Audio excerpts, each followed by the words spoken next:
दादागिरी का दौर, यानी आपने देखा होगा एक सांसद बोलते हैं हम बम फेंकेंगे, वो भी पत्रकारों को धमकी देते हैं, कहते हैं कि आपको हम खाना देते हैं, जैसे कि कोई उपकार कर रहे।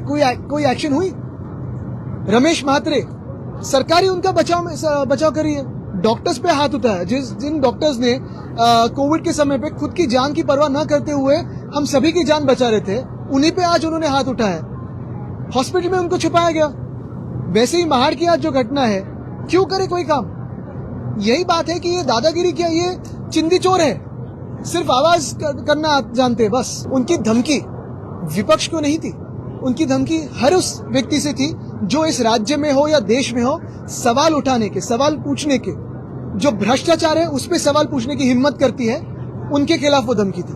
और वो वही कोशिश कर रहे हैं कि उनकी धमकियों के माध्यम से वो भाजपा के केंद्र सरकार को दिखाए कि वो कितने लायक है भाजपा के केंद्र सरकार के मंत्रिमंडल में बैठने की। ये सर्टिफिकेट देते कौन है?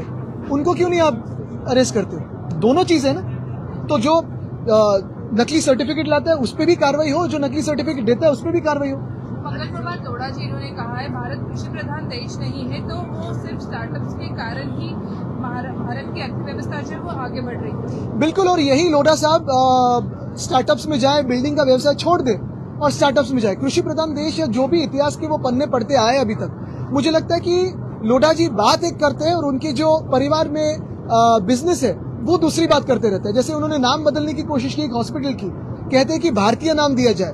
तो फिर मैं यही कहना चाहता हूँ लोढ़ा साहब से कि जो वर्ली सीफेस पे उनकी जो बड़ी एक स्कीम आ रही है, जो खुद का बंगला है, वही प्रोजेक्ट को वो सूबेदार रामजी अंबेडकर नगर ये नाम दे।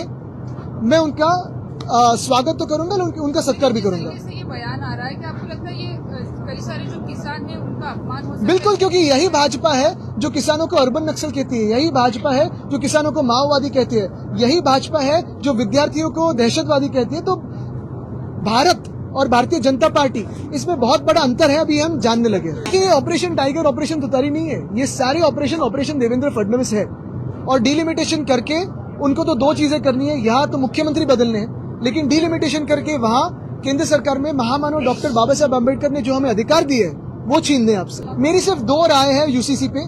पहली राय यही है कि मुख्यमंत्री महोदय ने कहा है कि वही टेबल करेंगे नागपुर में।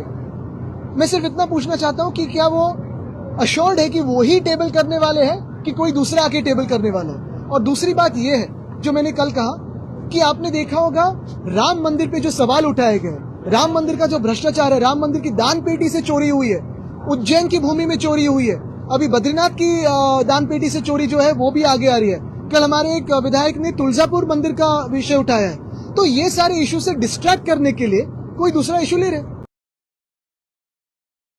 हमारे न्यूज चैनल्स को सब्सक्राइब करें, लाइक करें, कमेंट्स करें, शेयर करें और घंटी का बटन प्रेस करें ताकि आने वाली हर वीडियो और अपडेट्स की नोटिफिकेशन आप सभी को मिलती रहे।